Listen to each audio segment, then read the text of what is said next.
Hello friends, welcome back. I am so sorry that it's taken several days to get this video up.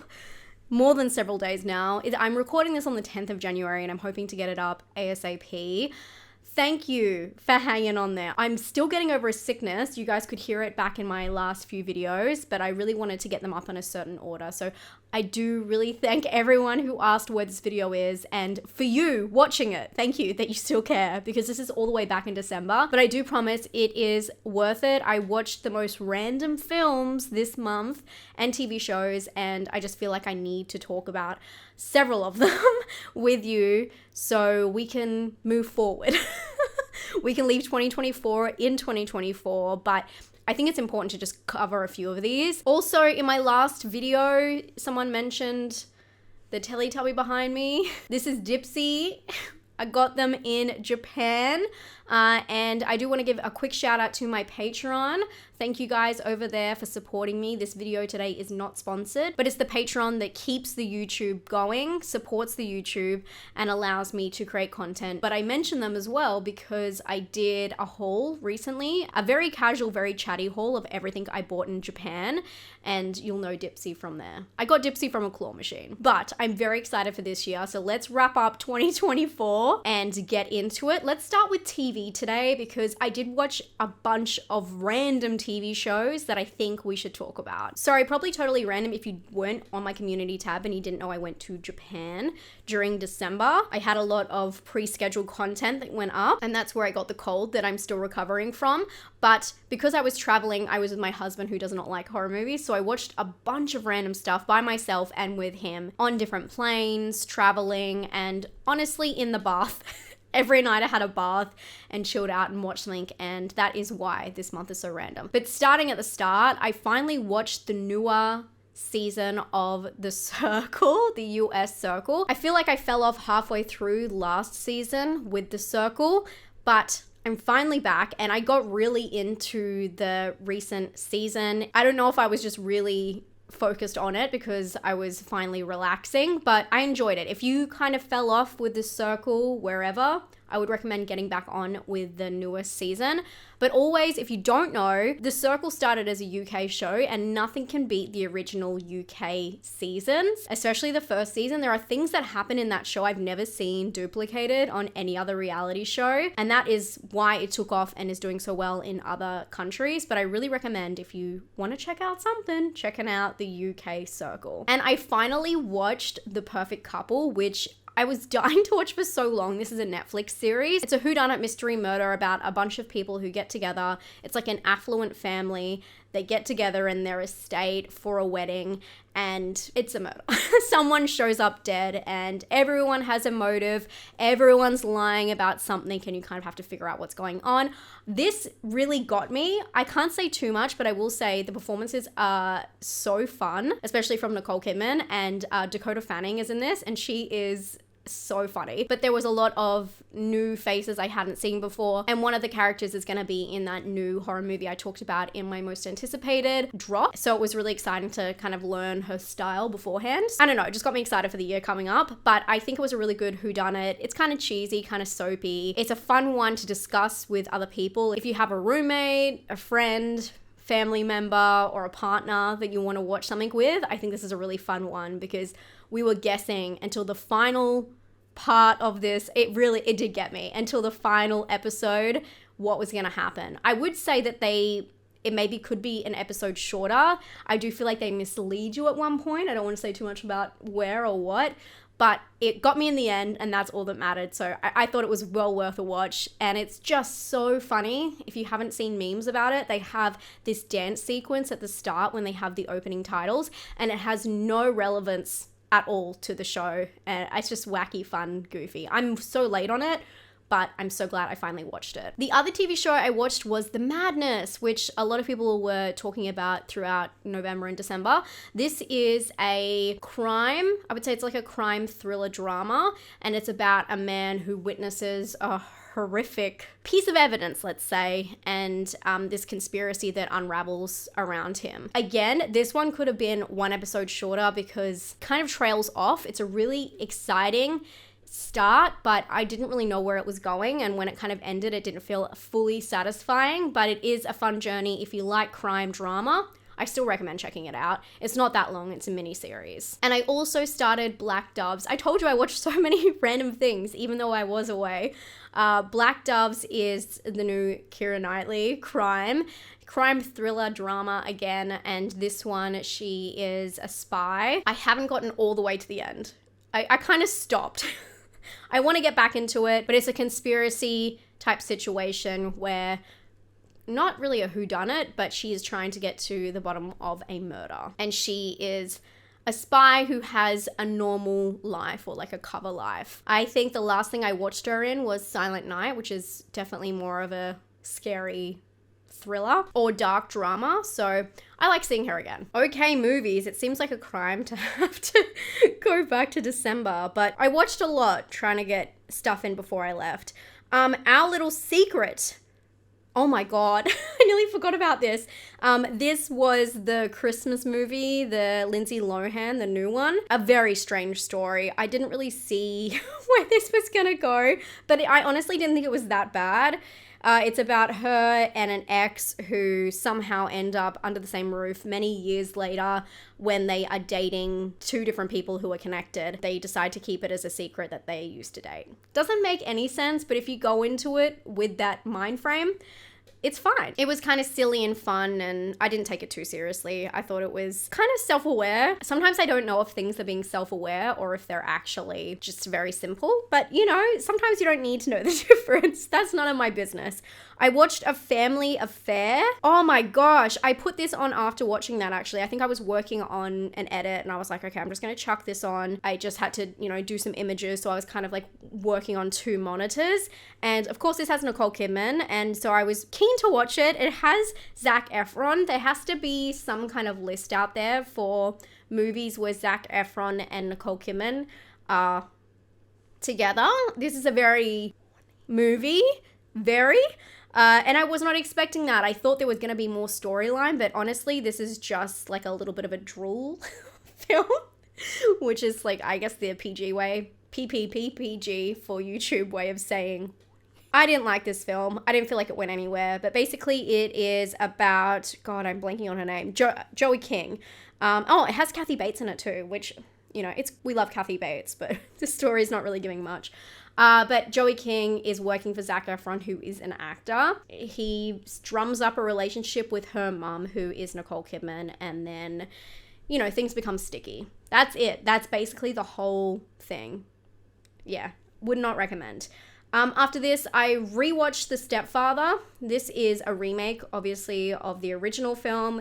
This is from 2009. I think that The Stepfather, for me, really feels like it's trying to do Disturbia. Disturbia was 2007, so it really feels like it's made for the same demographic, even though it's a remake, but it's the same setting with, you know, the cute teen boy and his girlfriend hanging out, and then they realize something is sus in their neighborhood. This one so happens to be under his roof, and you know, all of the danger and the back and forth and no one believing him and the gaslighting, all that good stuff. But basically it's about a teenage boy. It's played by Penn Badgley, who I love. And it's got Amber Heard is his girlfriend in this, which I didn't know the age difference was that close, which is really interesting. And then, of course, I should say, I always think of him as Nip Tuck, but it's Dylan Walsh is the stepfather. And it's about a teen boy who comes back from military school and meets his mum's new partner, but he is hiding a sinister secret. It is not a spoiler. It's really shown outwardly from the start of the film. You get the whole picture. It's not a mystery unraveling. I guess Disturbia is more of a mystery unraveling, but this one is straight up. And yeah, I guess it scratches an itch, but it's not like an amazing movie by any means. After this, I rewatched Strange Darling. This is something I did with my patrons as one of those hangouts.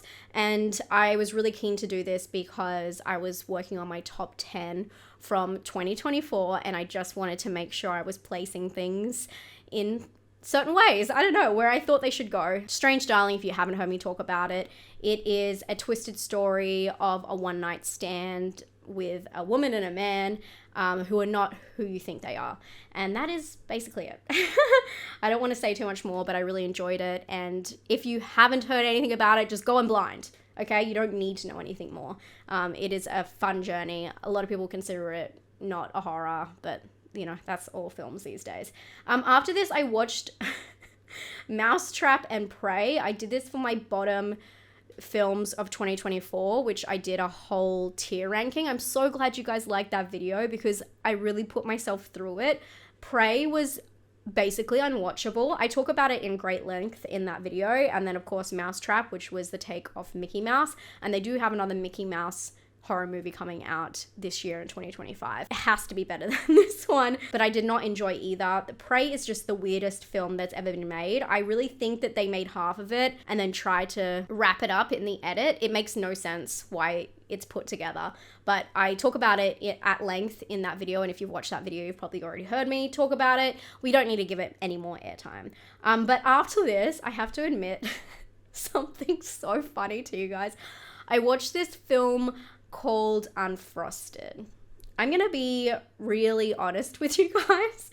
I'm a grown adult, and when I was watching this film, I may have been gardening at the same time. And although Jerry Seinfeld gives me a little bit of the ick now, I do love Seinfeld, the TV show. I really do. I saw the alternative poster for this, which is just Melissa McCarthy. It looks like Christmas colors.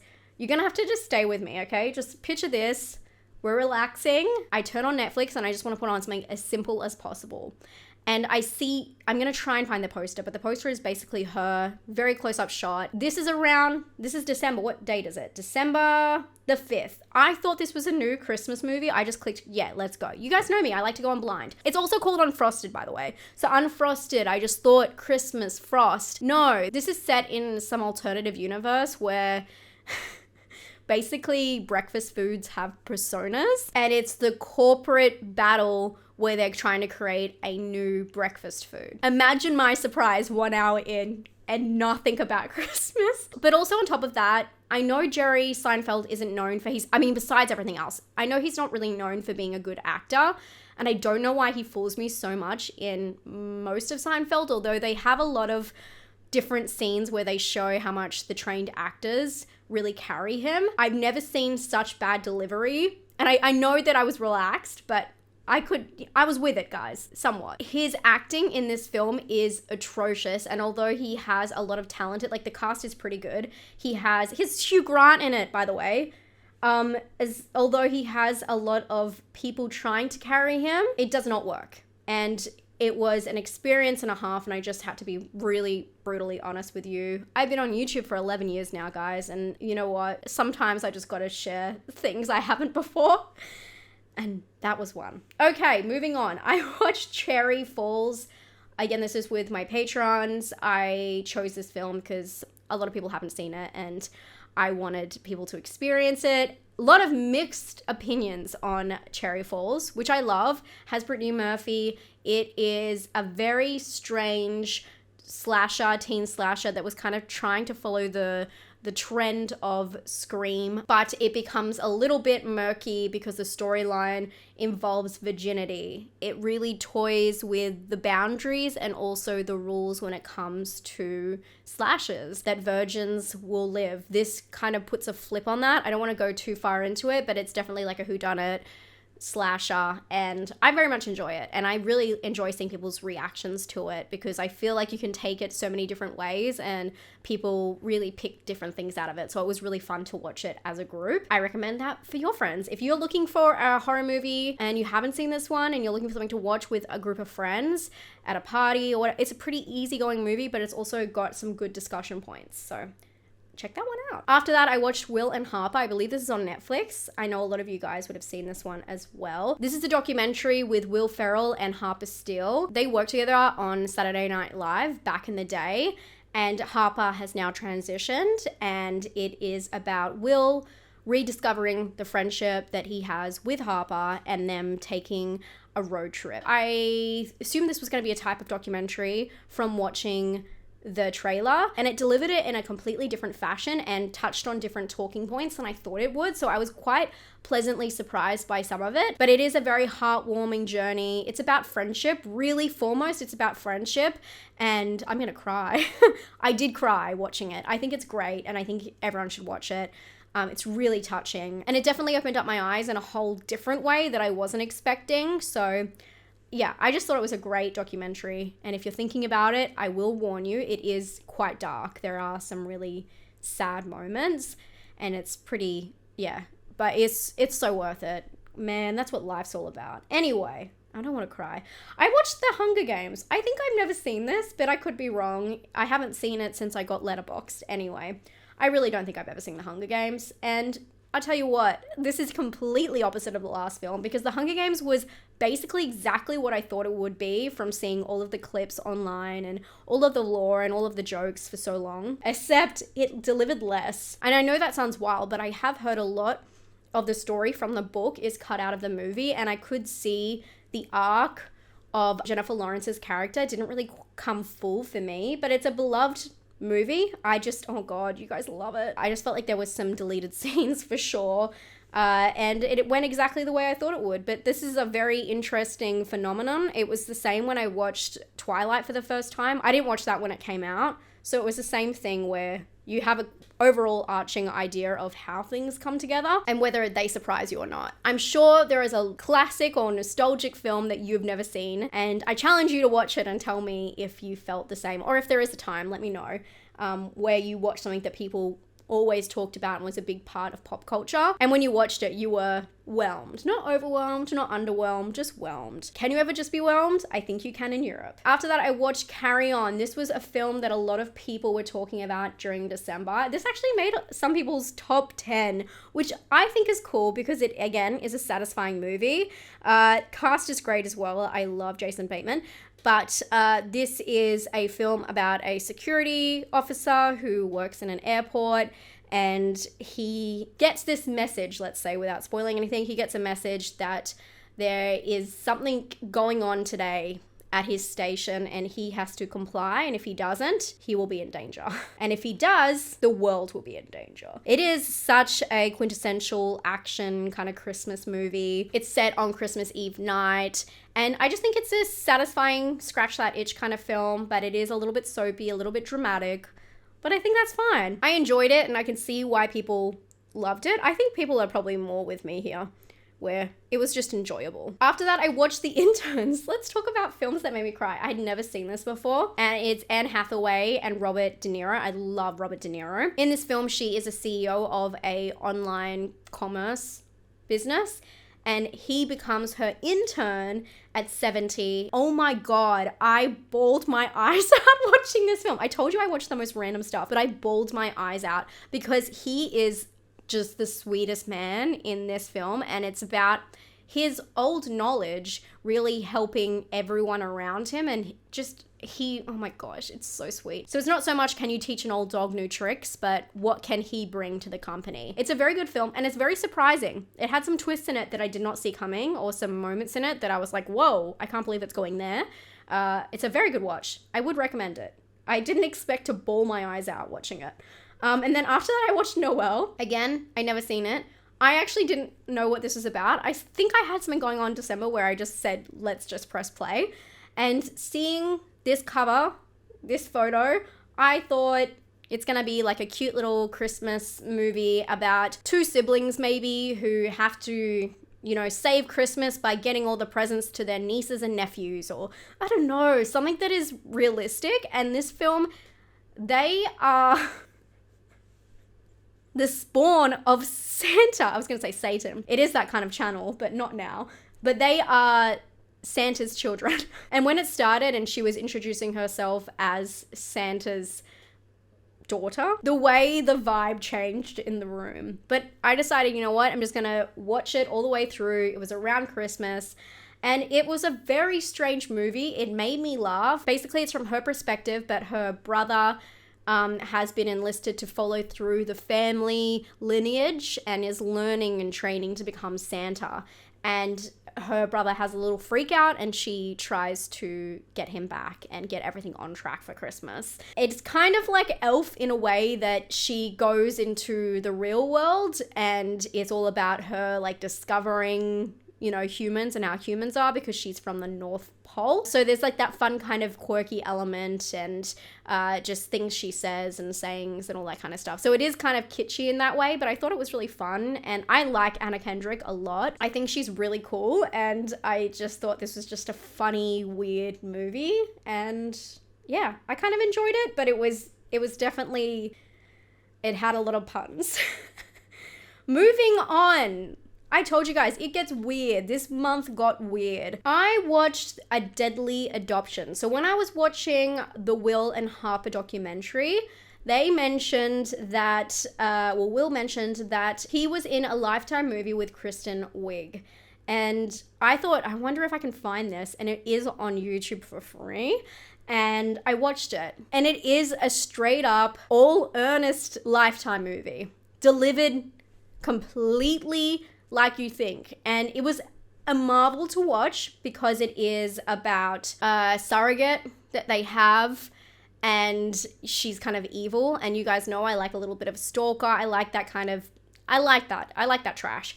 And so it was kind of a marvel to watch them overact and the slow-mos, the drama of it all, the soap of it all with two, I mean, they're comedians, but they're such good actors. They can be such good actors and they have been in serious films. And it was just a marvel to watch them in this storyline, which it honestly gets so twisted and far out, the storyline, I could not even start to explain it to you. And I don't really want to because it starts with kind of, not a twist, but like a blimp that sets off a chain of events. It is completely wild from there. And no one is making any normal decisions. Everyone is overreacting. Everyone is underreacting. There is a point where Kristen Wiig gets this information about something her husband did and she does not care, and it's so astounding. I don't know how to explain it. It's just so funny. And I still don't know why they made this movie, just for the fun of it, just for the money, because they could do it for the fun of it. I don't know. If you do know, let me know. And if you've seen it, I'm with you there. I don't think I even rated this film because I didn't know what to rate it. Oh my God, some of you guys have seen it. You rated it really low. It is bad, but I was expecting it to be really bad. I didn't even rate it because it doesn't even feel like a film. Okay, and then I watched a film. I was so excited to go and watch a film at the Japanese cinemas. Of course, I wanted to find something that had subtitles because obviously if something is dubbed, it's going to be in Japanese. So the option was to watch an English-speaking film or an English language film with subtitles, Japanese subtitles. And I've heard about different customs in Japan about going to the cinemas. They're very respectful as a culture, but also they sit all the way through the credits. They don't get up until the lights come back on and they all sit there. Things like that. I wanted to try their food. I wanted to do all this stuff. And I did. And the only film that we could find that was coming out was Sonic. But I was excited because this Sonic is partly set in Japan. So I was very excited because it was also set in Tokyo where we watched it. The film itself, garbage. I know I'm not the demographic for this, but I remember seeing the first and it wasn't that bad. I know it has Jim Carrey in it. I thought it was going to be eccentric, over the top, silly. It's just really not for me. I know I'm not the demographic again, but honestly, I could not believe this film. I was trying to stay awake during most of it. But honestly, I closed my eyes at some points and I didn't even go to sleep. I just needed a rest from digesting the non-information that was happening. I mean, they introduced a new character who is Shadow, who is found in Tokyo, who breaks out of Tokyo.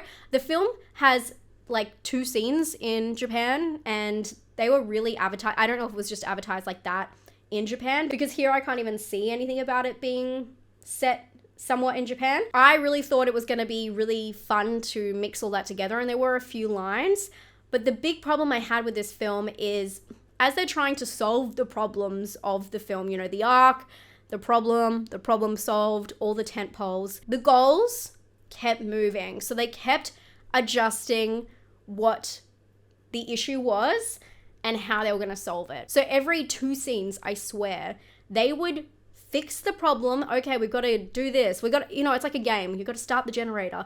You got to go do this. and then they would achieve it, and then they say, okay, well now because we've done that, we have to do this. And it just felt like, I don't know how to explain it. I felt like I was having a fever dream. One of those dreams where you're actually sick and you just keep thinking of the same thing again, or dreaming about working and doing the same activity over and over. I know this sounds very particular, but that's how I felt. And that is how I would describe this movie. I would not recommend it, but also I say that because obviously the demographic is like a 7-year-old child. But I also say that because I know some of you had kids out there, and if you're gonna try and sway them to watch anything, just save that one for home, because you don't really want to sit through it. It's not made for any other demographic. I'm sure there's other kids' movies out at the moment that might serve you somewhat, but honestly, that was excruciating. And the fact that I had to sit all the way through the credits until the lights came back on was even worse. Although the credits were my favorite part. So after that, I watched Vengeance, and I tell you what, I am hot and cold with this film. I almost gave it a 7. This is by BJ Novak. I did not know, again, this was a press play. I actually watched this on the plane on the way back. And this film has some really surprising moments. Basically, it's about this guy who is dating this girl who he finds out died, and somehow he is wrangled in to go to her funeral, even though he didn't know her that well. And he also happens to be a journalist, so he tries to spin the narrative in a way that will serve him. And there is more to her death, so it becomes this whole ordeal where he's trying to cover the event.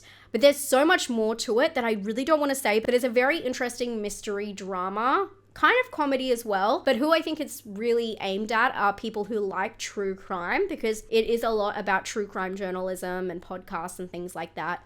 But the film has some very surprising moments. I was really shocked, and I applaud the film for some of the choices it made. I did not think it had the kahunas to do that, and I thought that was really cool. But it's one of those films where one part of the film was really amazing, but I don't know if everything else measured up to that feeling.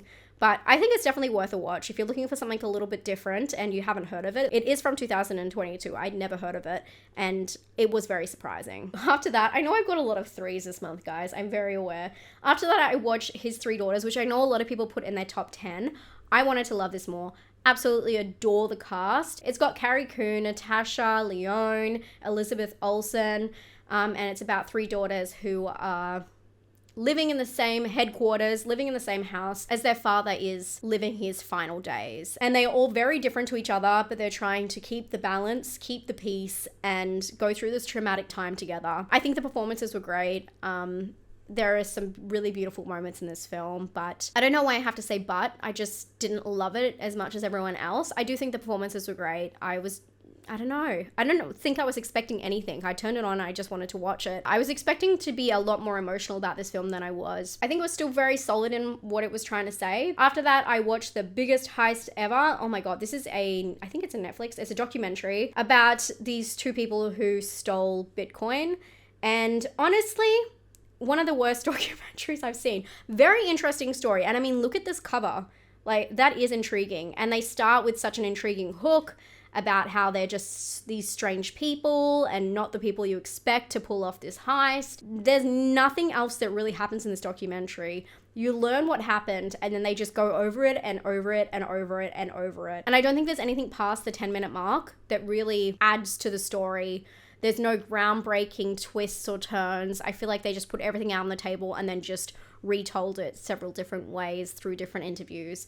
And yeah, I just feel like it was such an interesting story, or they posed such an interesting story, but I don't think that they really had all the material to make it into a groundbreaking documentary. And sometimes a story is just a story. It doesn't mean it has to be a movie. Okay, after that, I watched Doubt. This is the first time I've ever seen Doubt.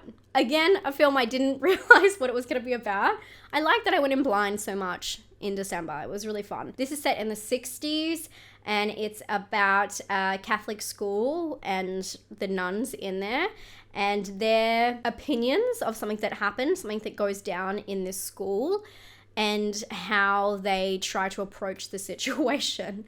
It has Meryl Streep, of course, Philip Seymour Hoffman, which is the reason I wanted to watch it. I absolutely adore him, the late and the great. Amy Adams, and then Viola Davis, and great casting. Meryl Streep is such a hard ass in this film, which I love. This film is, I know we've just talked about his three daughters, but this film really is all about the performances and setting up the story and kind of the dynamic between them.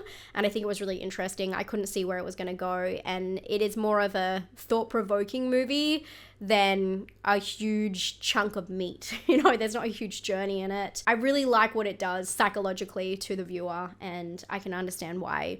I don't know if it's a classic, but I've heard about it a lot. And yeah, scratch the itch for me, I guess.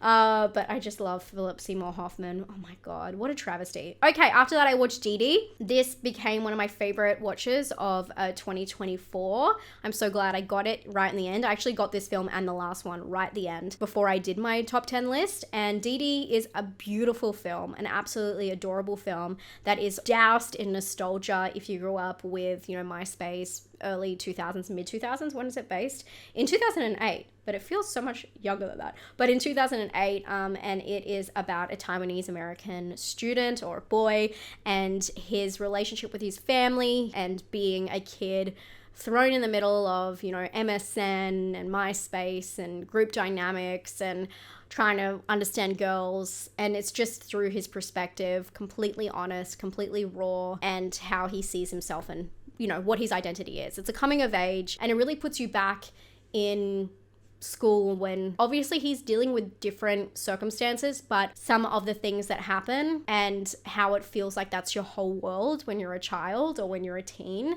And it just captures that perfectly. And yeah, I just think it's a very important movie, has a great perspective, and it just really drops you into that time frame so well. It's replicated, almost scary like.